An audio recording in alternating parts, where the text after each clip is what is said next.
এই বেগুন এবং ফুলকপি দিয়ে এখন বিকালের নাস্তার জন্য ঘরোয়া পদ্ধতিতে চপ করা হবে। বাইরের ওই যে পচা তেল, কালকের তেল দিয়ে ভাজে, হচ্ছে আপনারা ঘরে বসে বানায় খাবেন। সেইভাবে তৈরি করা, কিভাবে বানাবেন তার বিস্তারিত আমি ভিডিওতে 1 বাই 1 আপনাদেরকে জানিয়ে দেবো। আপনি এইভাবে ঘরে বসে চপ বানায় খাবেন।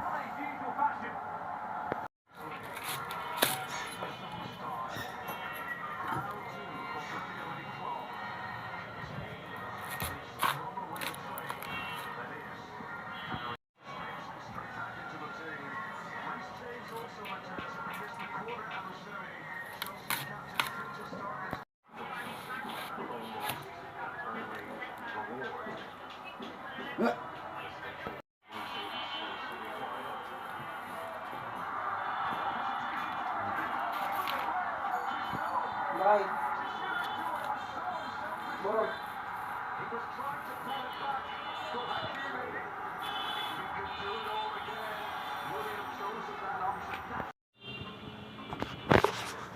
জলটা এরকম গরম করে নেবেন, এর ভিতরে ফুলকপিগুলো সিদ্ধ করে নেবেন আপনারা।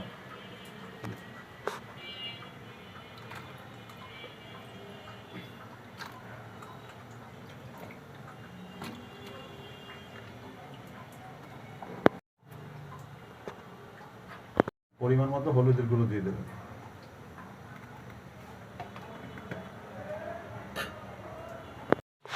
এবার পরিমাণ মতো বেসন আপনারা নিজেরা দিয়ে নেবেন। কতটুকু গাঢ় হবে সেটা আপনাকে জানা যাচ্ছে।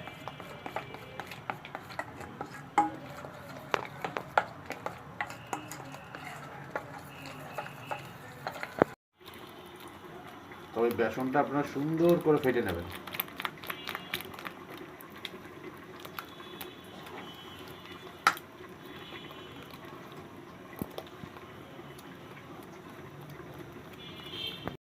অল্প কয়টা কালো জিরে দিয়ে দেবেন, ওটা হচ্ছে কালো জিরে, হালকা শুকনো মরিচের গুঁড়ো। এবার একটু ভাজা জিরে ধনের গুঁড়ো দিয়ে দেবেন ওর উপরে।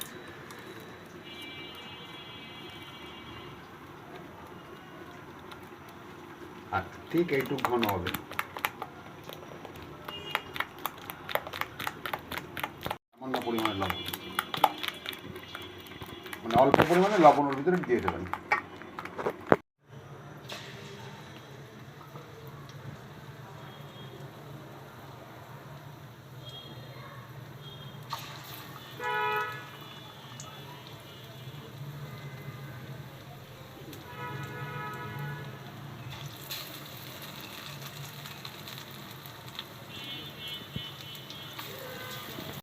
সব উল্টা উল্টে দেওয়া হলো। আর একটু দেখেন এইভাবে সুন্দর সুন্দর করে বানাবেন আপনারা, কোনো সমস্যা হয় না বানানো এগুলো। হ্যাঁ, চপ হয়ে গেছে। একটা ফুলকপির চপ দেখেন হয়ে গেছে। আমি এক একটা করে আস্তে আস্তে নানা বানাচ্ছি।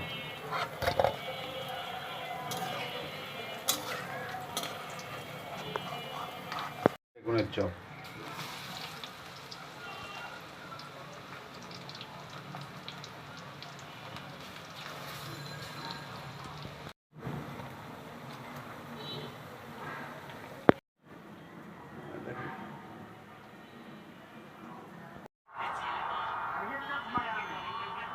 এই যে টমেটো সস, এটাও ঘরে বানানো। আপনারা ঘরে বিকালবেলা বাইরের থেকে নাস্তা না এনে আপনারা ঘরে বানায় খাবেন। বেগুনের চপ, ফুলকপির চপ এবং সাথে সসটাও আপনারা ঘরে বানায় নেবেন।